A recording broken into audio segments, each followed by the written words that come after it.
Salmo 90, os 2 versículos finais. Vamos ler juntos, meus irmãos, página 652 da Bíblia Comemorativa. Salmo 90, versículos 16 e 17. Estamos prontos? Vamos lá.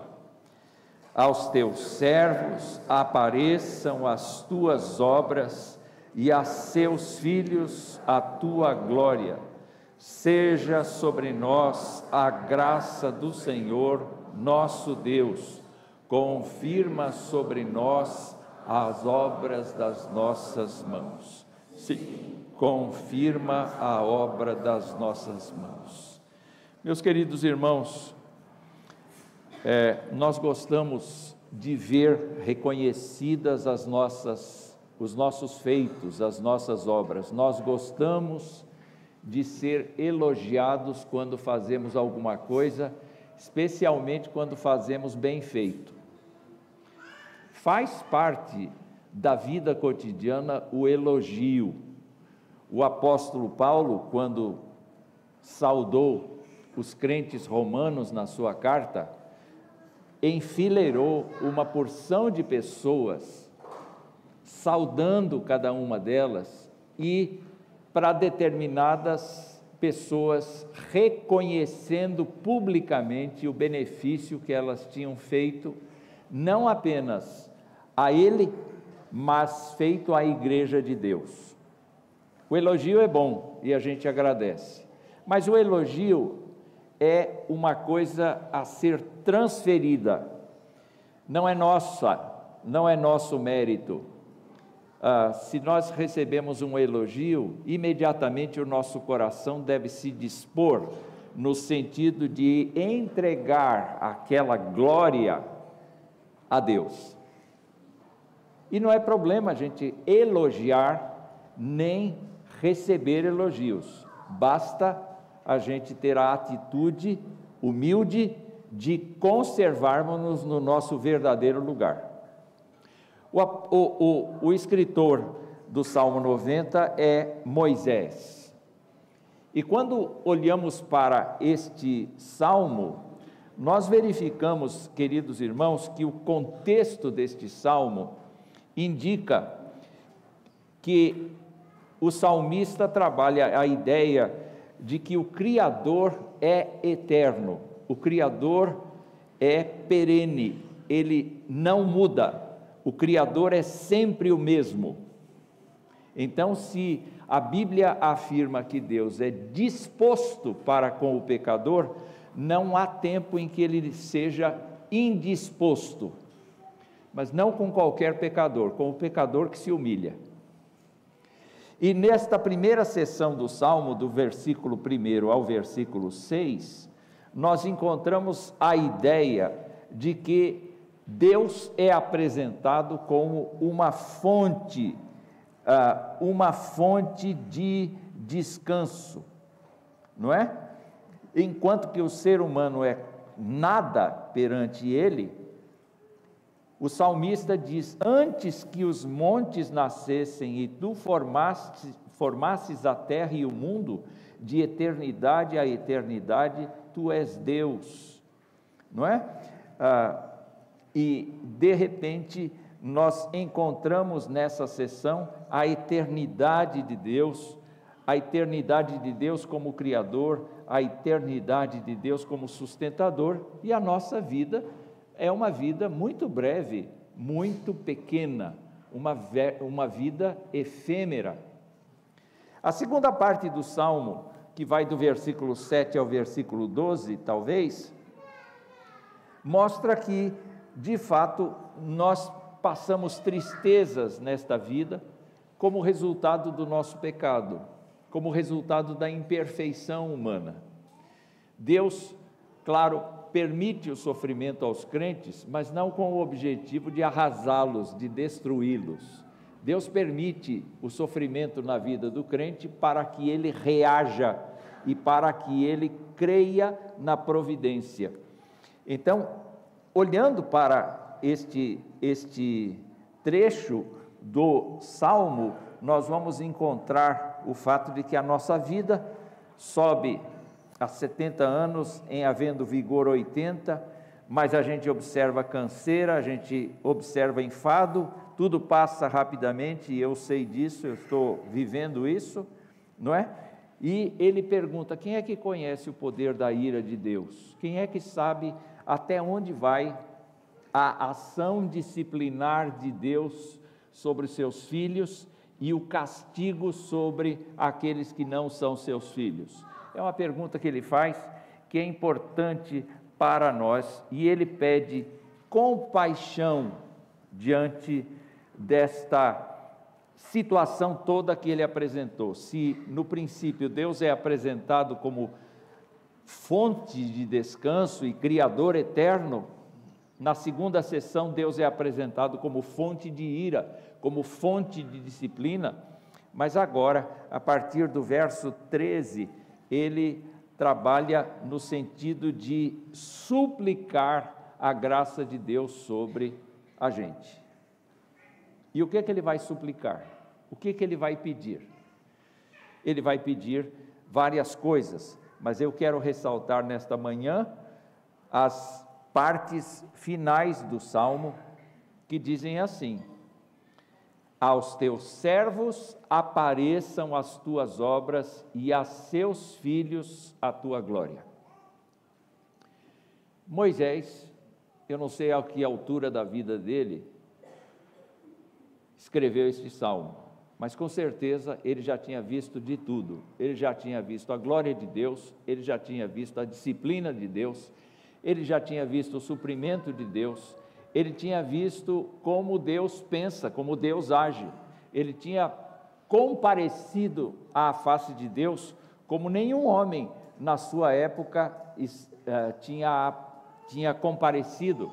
E, queridos irmãos, ele está diante da terra prometida, há uma promessa de posse de uma terra, entretanto ele mesmo não pode entrar porque ele pecou contra Deus. Deus aplica sobre ele a sua disciplina, mas agora ele ora, dizendo: Senhor, aos teus servos apareçam as tuas obras e a seus filhos a tua glória, que vejamos as obras do Senhor em nosso meio. Ele vai entrar o povo vai entrar na terra prometida, vai sem Moisés, mas o que ele quer é que Deus vá mostrando para ele, vá mostrando para o povo dele, que ele está fazendo uma obra. Acho bonito isso. Quando nós caminhamos na vida cotidiana, meus queridos irmãos, nós estamos praticamente vivendo numa situação desértica a caminho da terra prometida, não é verdade? Nós não estamos sendo convidados a ir para o céu, na presença de Deus, mas enquanto nós estamos aqui, nós arcamos com as nossas consequências, nós arcamos com os nossos pecados, nós fazemos coisas que eventualmente Deus não gosta, mas a oração é que eu veja as obras do Senhor na minha vida, que eu veja aquilo que o Senhor está fazendo em mim e através de mim. Hoje nós vamos ter assembleia e nós vamos caminhar escolhendo homens que se consagrem ao diaconato. Nós vamos depois disso trabalhar olhando o que Deus fez em nossa igreja neste ano que passou, e nós vamos pela fé projetar aquilo que esperamos que Deus faça adiante de nós neste ano, que nós vejamos as obras do Senhor em nosso meio como igreja, mas que nós vejamos as obras do Senhor na nossa vida cotidiana, que o Senhor nos mostre o caminho que Ele quer para a nossa existência. Meus irmãos, é imprescindível que o crente se lembre que ele é orientado pela graça de Deus para viver, ele não faz o que quer. A segunda coisa que vemos aqui é que ele diz: aos teus servos apareçam as tuas obras e a seus filhos a tua glória. Aí ele diz: seja sobre nós a graça do Senhor nosso Deus. Quando nós falamos de graça, o contexto do Antigo Testamento era que Deus nos dê uma terra boa, fértil, uma terra abençoada, que Deus nos dê uma qualidade de vida dentro desta terra que seja muito boa, que Deus nos dê vitória sobre os inimigos. Este seria o expediente do israelita naquele momento. Mas nós temos uma compreensão maior agora da graça de Deus. Nós sabemos que em Cristo Jesus, pessoas que estão convertidas a Jesus Cristo, vivem sob o estado da graça. Pessoas vivem sob o estado de cuidado do Senhor. Pessoas vivem sob o cuidado do perdão do Senhor. Pessoas vivem sob a proteção do Senhor. E ainda que lhes aconteça acidentes, que aconteça a própria morte, mesmo que nós morramos, por Cristo Jesus sabemos que a vida continua. Por Cristo Jesus sabemos que estamos reservados para Deus eternamente. Isto é o conjunto da graça. A graça não apenas toca em nós nesta vida presente, mas promete a sua misericórdia no futuro. E nós estamos revestidos desta graça, nós estamos perdoados em Cristo, guiados pelo Espírito Santo do Senhor, orientados pela palavra de Deus, vivendo em comunhão, vivendo em alegria do Senhor, que é a nossa força. Então, quando Moisés ora pelo povo, nós podemos aplicar para cada um de nós esta mesma oração: seja sobre nós a graça do Senhor. Senhor, queremos Tua graça, Senhor, queremos Tua misericórdia, Senhor, queremos Teu perdão, Senhor, queremos o derramamento do Teu Espírito no nosso cotidiano. Senhor, aplana o nosso caminho, ensina-nos a Tua vontade, porque nós estamos vivenciando a graça. Não existe lugar para o pecado, e quando ele invade o nosso coração, imediatamente nós temos que reprimi-lo, expulsá-lo, desejar que ele não mais venha, porque nós estamos agora sob o comando do Senhor Jesus Cristo. Bendito seja Deus. Mas Moisés vai mais adiante e ele diz: confirma sobre nós as obras das nossas mãos. Sim, confirma a obra das nossas mãos. Senhor, nós queremos que cada coisa que fizermos como povo de Israel, entrando na terra, o Senhor confirme. Eu acho interessante isso: o Senhor ratifique, o Senhor valide, o Senhor autorize. Que nós não façamos nada por nossa própria cabeça, mas que nós façamos tudo, e que o Senhor valide aquilo que nós estamos fazendo. Meus irmãos, a igreja de Deus no Novo Testamento, especialmente a nossa igreja nos tempos de hoje, é uma igreja que certamente precisa orar desse jeito. Examinar o passado e verificar o que Deus já fez é fácil, não é fácil? A gente percebe como Deus guiou a vida da gente nos momentos de crise, de aflição, nos momentos em que nós precisamos tomar decisões. Olhando para o passado, nós vemos que é fácil ver como Deus cuidou de nós. É fácil.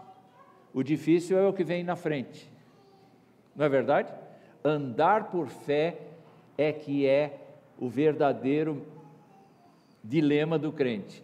Andar por fé, andar por confiança. O que Moisés está pedindo e que nós precisamos pedir é que a cada dia a nossa fé seja colocada nos lugares certos, de maneira, queridos irmãos, que cada ato nosso o Senhor confirme.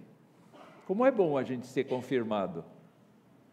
Como é bom a gente saber que a gente atendeu à vontade boa, perfeita e agradável de Deus. Como é bom nós sabermos que perdoamos, sustentamos, cuidamos, fizemos a nossa parte com alegria de coração e agora que o Senhor confirme as obras das nossas mãos.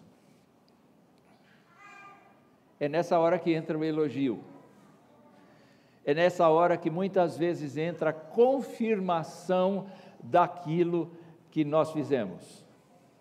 Então, quero dizer a você, se você tem uma boa aula na sua classe de escola bíblica dominical, o seu professor foi uma pessoa, ou a sua professora, foi uma pessoa muito feliz ao explicar a Escritura, e aquilo atingiu o coração, e aquilo trouxe uma proposta nova de vida, vá até o seu docente, a sua docente, o seu professor, professora, e diga: Deus me abençoou por sua vida nesta manhã. Diga a ele, diga a ela, porque nós estamos realmente desejosos. Quando os pastores pregam neste púlpito, eu tenho absoluta certeza que eles dizem assim: Senhor, eu não sou nada para pregar tua palavra, mas eu quero pedir que o Senhor me use, que o Senhor confirme a palavra que eu estou dando ao povo como uma palavra que vem do teu coração. Não é assim que vocês oram? Não é mais ou menos assim que vocês oram? Certamente confirma sobre nós as obras das nossas mãos. Como assembleia hoje, nós vamos escolher pessoas para nos liderarem. Nós vamos assumir compromissos para este ano. Nós vamos ter uma postura em que, prezados irmãos, nós devemos certamente esperar de Deus os resultados. Mas o que nós queremos? Nós queremos que Ele confirme a obra das nossas mãos. Não é verdade? Nós queremos que Ele aceite os nossos sacrifícios de louvor. Nós queremos que Ele seja benigno para conosco. É por isso que a gente clama: Senhor, confirma sobre nós as obras das nossas mãos. Então vejamos, o Salmo nos diz isso, que nós vejamos as obras do Senhor no nosso meio. O Salmo diz que nós realmente estejamos involucrados dentro da graça do Senhor, e que a nossa vida seja pautada pela sensação e pela crença, absolutamente pela crença, que nós estamos envolvidos pela graça de Deus.